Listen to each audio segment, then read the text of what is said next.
ഇടവമാസപ്പെരും മഴ പെയ്തരാവതിൽ കുളിരിന്നു കൂട്ടായി ഞാൻ നടന്നു.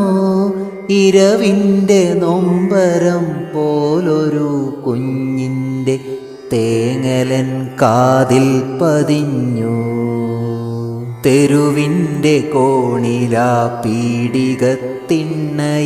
ഒരു കൊച്ചു കുഞ്ഞിൻ കരച്ചിൽ. ഇരുളും തുരന്നു ഞാൻ അവിടേക്കു ചെല്ലുമ്പോൾ ഇടനെഞ്ചറിയാതെ തേങ്ങി. നഗരത്തിലൊക്കെ അലയുന്ന ഭ്രാന്തിയെ പീഡികത്തിണ്ണയിൽ കണ്ടു. നഗ്നയാമവളുടെ തുട ചേർന്നു പിടയുന്നു ചോരപ്പുതപ്പിട്ട കുഞ്ഞും.